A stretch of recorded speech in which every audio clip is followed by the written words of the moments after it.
네, 오늘 새벽에 함께 볼 하나님의 말씀은 마태복음 25장 41절부터 46절까지 말씀, 우리 한 목소리로 같이 읽겠습니다.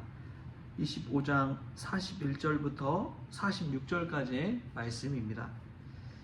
또 왼편에 있는 자들에게 이르시되 저주를 받은 자들아, 나를 떠나 마귀와 그 사자들을 위하여 예비된 영원한 불에 들어가라.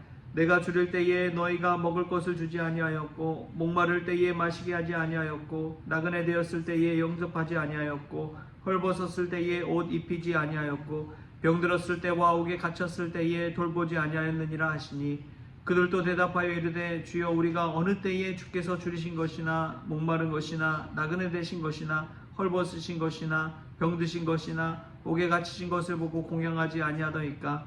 이에 임금이 대답하여 이르시되 내가 진실로 너에게 이르노니 이 지극히 작은 자 하나에게 하지 아니한 것이 곧 내게 하지 아니한 것이니라 하시리니, 그들은 영벌에 의인들은 영생에 들어가리라 하시니라.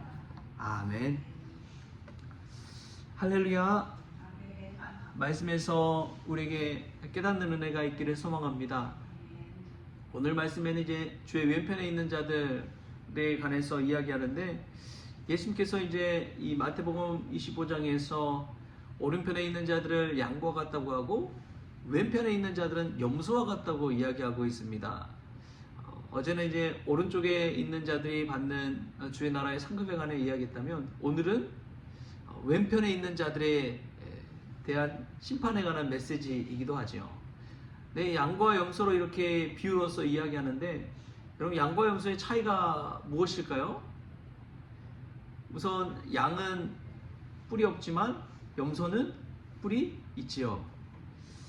그리고 성격적으로도 되게 차이가 있다고 합니다.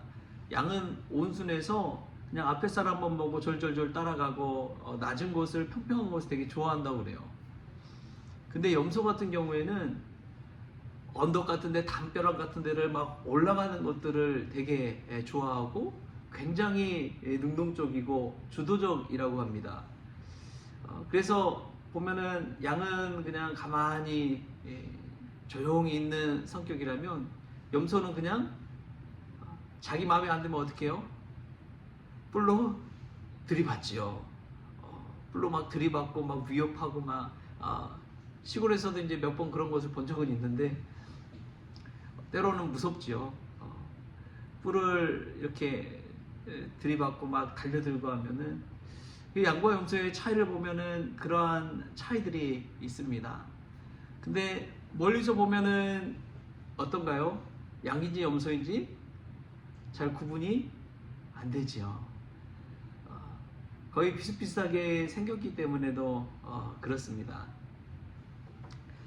근데 오늘 이 양과 염소, 오른편과 왼편에 있는 자들을 나누는 예수님의 말씀의 기준을 보면,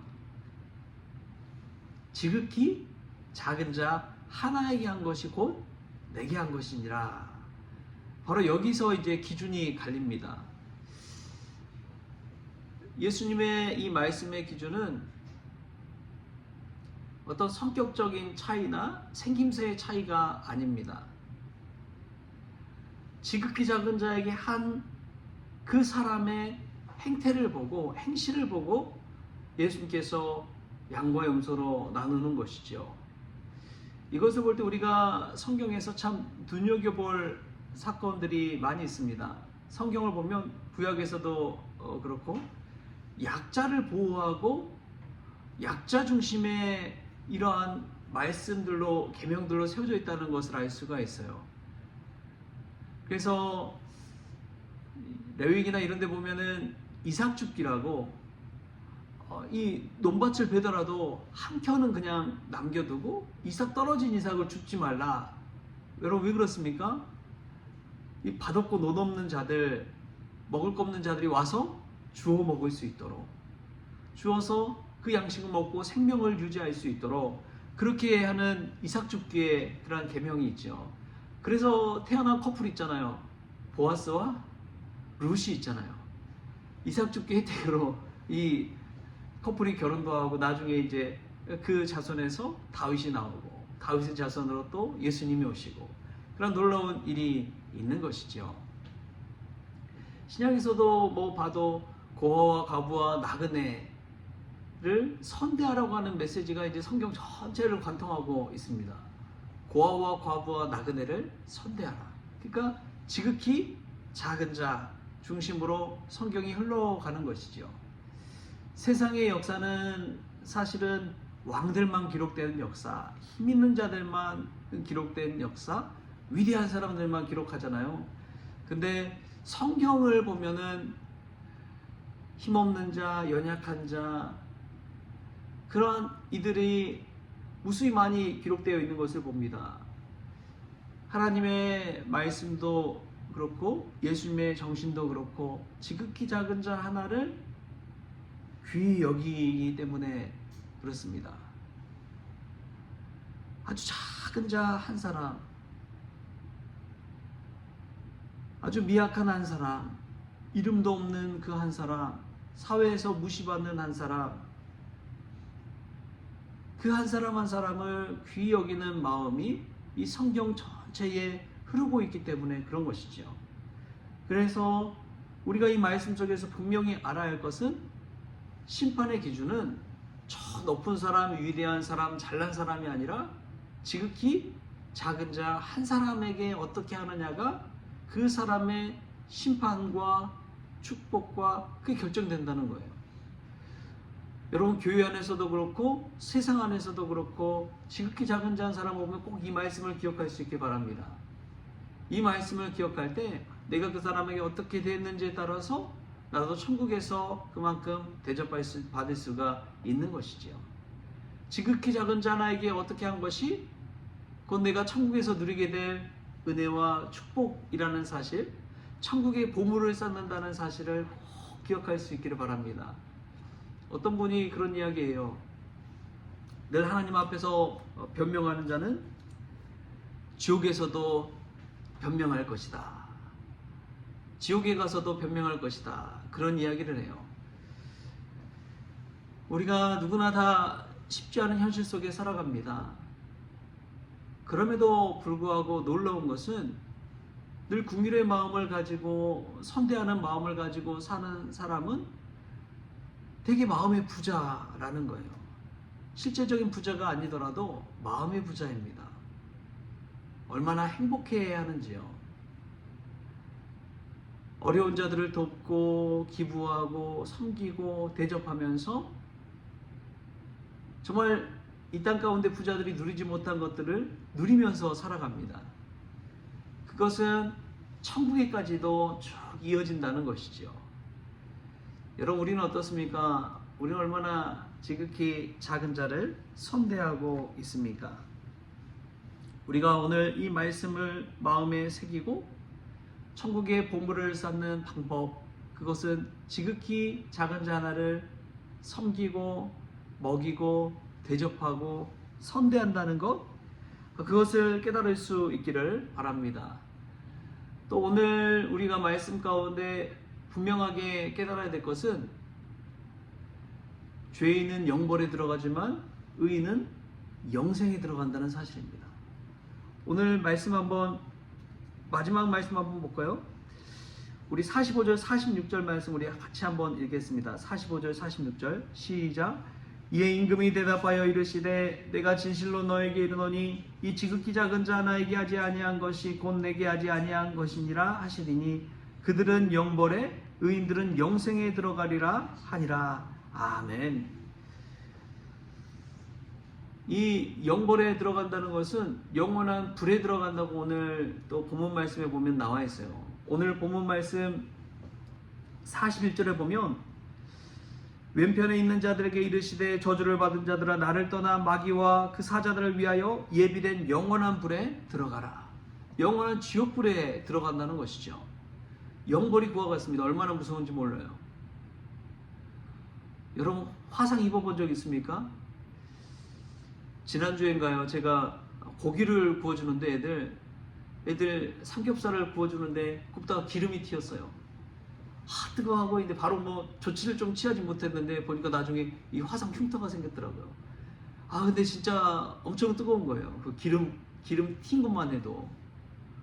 뜨거워가지고 막 나중에는 저녁에 여기가 쓰려가지고 아프고 그런 느낌이 막 계속 드는데 잠을 못 이룰 정도로 그 정도더라고요. 그런데 여러분, 하물며 영원한 불에, 지옥불에 들어간다는 것은 얼마나 큰 고통일까요? 얼마나 큰 괴로움일까요? 우리가 이 땅 가운데 삶을 생각하면 나중에 심판의 날을 예비하지 못하고 준비하지 못합니다. 지극히 작은 자에게 제대로 하지 못하는 인생을 살았다? 종교 생활은 잘했다고 칭찬받을지 모르지만 지극히 작은 자에게 어떻게 했는지에 따라서 우리가 영벌에 이른 사람이 된다면 얼마나 무서운 인생이겠습니까? 얼마나 무서운 인생이에요. 이준표 목사님 설교를 종종 한 번씩 듣는데 이제 그분이 그런 이야기를 해요. LA 쪽에 이제 장로님들 세미나 집회가 있었나 봅니다. 그래서 이제 딱 갔는데 장로님들 딱 보니까 인상이 어찌나 험악하든지 살벌하대요. 얼마나 무섭게 생겼는지 그냥 서두에 대놓고 그랬대요. 장로님들 지옥에서 방금 출장 나오신 분들 같습니다. 그랬다고 하더라고요. 그래도 막 안 웃고 막 장로님들이 얼굴이 험악해서 말씀을 전하고 나니까 이 별세의 은혜를 받고 나니까 나중에는 이제 표정이 풀어져 가지고 얼마나 은혜스럽든지 그런 이야기를 해요. 근데 우리의 모습은 또 어떻습니까? 우리 일상의 모습들은 그 말씀처럼 그 장로님들처럼 지옥에서 출장 나온 것처럼 그렇게 험악한 인상을 하면서 막 살아오고 있지는 않습니까? 오늘 말씀에서 우리에게 정말 하나님의 심판이 있다는 것을 마음에 다시금 새기고 정말 제대로 예수님 믿는다는 것, 그것은 지극히 작은 자나에게 내가 어떠한 모습을 보이느냐, 그것을 깨달을 수 있기를 바랍니다.